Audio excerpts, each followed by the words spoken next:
I remember staring at the floor a lot when I was younger. I didn't really like meeting other people's gaze. It made me feel uneasy. I didn't feel that good about myself. And to meet someone's gaze, it opens us up to being seen, which can be a terrifying thing. And I'm not alone. Everyone that I've spoken to talks about this apprehension and nervousness around eye contact. So I'm going to break down what it is that is so essential about eye contact and how I went from someone who could barely take his eyes off the floor to someone who's regularly complimented on his ability to connect. Self-consciousness about eye contact actually starts to kick in at around 2 to 3 years old. So this is built in really deep for us. And this is a problem. Our eyes are our most expressive facial feature and one of the most fundamental ways that we connect with each other. Eye contact activates the limbic mirror system. This means that the same neurons that are firing in someone else's brain will actually start to fire in your brain when you make eye contact with them. If you make eye contact with someone and their eyes are expressing joy, the neurons in your head will start to fire and you will start to feel joy too. And this is huge because our ability to connect and develop relationships is built off shared experience. And shared experience is basically just shared emotion. And eye contact allows us to have that shared connection of emotion. If you think of when you're sat at a table with a bunch of friends and you're all firing jokes and having a good time and you meet someone's eye, you're both laughing and it's just such a deep personal connection that you make there. Or even if you're falling in love with a girl and you stare into each other's eyes and you're both feeling that expression of love. These are the most core experiences we can have as a human. And if we strip eye contact away, then we actually start to miss out. And we're doing a really bad job right now for an emotional connection to be established within a conversation. 60 to 70% of the time, there needs to be some form of eye contact. And this is a number that we used to be able to comfortably hit, but now we're really starting to struggle. In these days of kind of heightened anxiety and nervousness, we just struggle to make that eye contact, especially when we have that safe refuge of the phone in our pocket that we can just buckle away from and look towards the phone and hide away from the fact that we could have made that connection. And this is backed up by data because the average adult now only makes eye contact for between 30 to 60% of the interaction. I'm just a grown man who can't even look his own friends in the eye for too long because I'm afraid that they'll see that I am broken. We are missing that threshold to establish an emotional connection all the time. So no wonder people feel more isolated and lonely. We don't actually have the ability to connect with each other in the most fundamental way that makes us human. I made this my mission to improve and bring back that sense of connection back to the world. People who have an ability to make strong eye contact are perceived as more confident, more competent, and more trustworthy. And I don't know about you, but I'd quite like to be considered those traits. There's an amazing scene in Peaky Blinders between Tommy Shelby and Alfie where they're having this intense showdown and they're both able to hold this really strong eye contact to such a point that Alfie picks up a pin, but rather than break the eye contact, he just lifts it into the middle so he can maintain this strong gaze. Check it out because I love this scene. Yeah, that scene feels like the ultimate in eye contact. And if you're like me and you just kind of want to be able to look the barista in the eye when you order your coffee, then here are the tips that have helped me the most.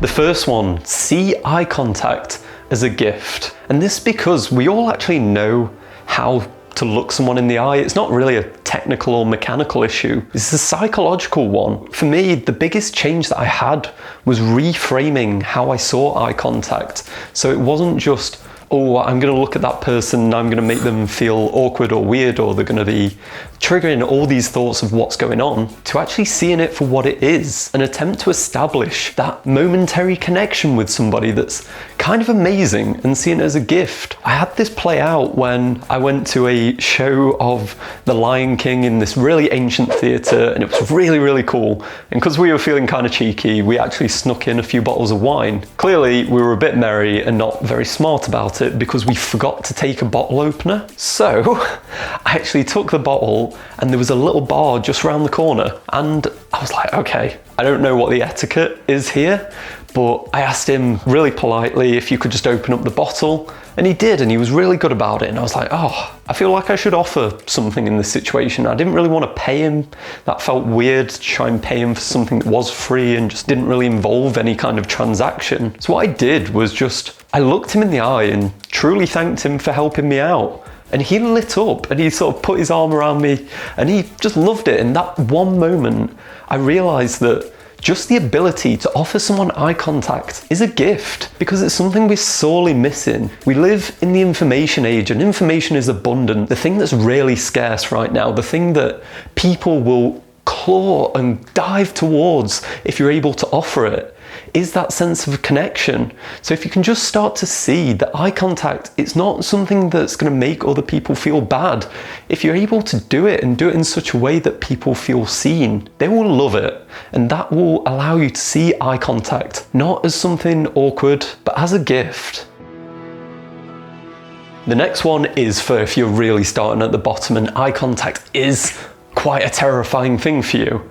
And that is to look at the bridge in between someone's eyes at the top of their nose, as opposed to looking into their eyes. Because funnily enough, people can't actually tell. And I don't think this is a great strategy for the long term, because I feel like there will be some emotional connection you miss out on. But if you're just starting out and this really is intimidating for you, do this, because people won't be able to tell and you'll still be able to get that motor movement going of looking at someone in kind of a deep way and looking at their face, because it's far better to be looking here than it is to be looking at their shoes and making people feel self-conscious. And this was actually introduced to me by a teacher when I was younger, because I had my first ever job interview. So they offered if I'd want to do a practice one with them first. I went in, I gave the interview. From my side, I thought I'd done okay, but she immediately sat me down after and told me that she'd felt uncomfortable because I'd spent more time staring at the floor, not making eye contact, not coming across as confident at all. So she was the one who told me this trick to be able to stare at the bridge of your nose. And since then, I used it. I used it to a point where I was actually just confident with holding my head up and be able to see people actually true to their face. I also saw an absolutely horrendous photo online that is actually just sort of burned into my mind at this point, of someone listing that what you should do is look into one eye for 3 seconds, the other eye for another 3 seconds, and then back to their mouth at the bottom for 3 seconds and just start cycling round. Do not do this. This sounds like a horrible plan. And how on earth are you going to engage with someone in just like a connected dialogue if you're there going like 1, 2, 3, 1, 2, 3, 1, 2? It's not going to work. So I'm going to flash that photo up at some point here so you can get a look at it. But if you want a simplified version and you are starting off at the bottom, look at the bridge of someone's nose. It's far more effective. The next tip, practice down the street. It's actually way easier than you think, because the moment's gone. There's no awkwardness if you've tried to make eye contact with someone and they've just passed you by. It's like they're gone. That moment's over. So one of the best ways to practice is I will start at an end of a street and just randomly say, okay, what we're going to do now is every single person that walks by us, we're going to try and make eye contact with them. To be honest, it tends to work out pretty well. If you're going down, yes, some people will not meet your gaze, they'll be averted, they'll probably be looking at their phone. But if you're actually confident enough that you're going in with a plan of, I'm just going to try and meet their gaze and smile, like, dear God, actually smile in this scenario, because that will just make the whole situation way, way easier. But if you're practicing, you just walk down a street and each person that's coming towards you and walking by you, you just gently try and make their gaze, smile at them, and they'll probably smile back. We're such mimetic creatures that all it takes is someone to take the lead to establish an emotional gambit, is what I call it, where you will try and establish a connection with a person by putting yourself out there. and maybe you'll get rejected. And to be honest, it's really good practice for that process of putting yourself out into the world and getting a rejection, realizing it's not that bad. Because if you just walk down the street, I guarantee about half of the people will probably respond pretty well. Because when your posture is actually in correct alignment, you're trying to meet someone's gaze, you're not hunched over. This posture releases additional testosterone and reduces cortisol. So this means that you're going to be feeling way more confident, and you get this double hit of the fact that you're upright, you feel good, you make a connection with somebody, you feel even better, and this positive feedback loop starts to build where you'll really enjoy this as just a general pastime of walking around the streets and just playing it like a game.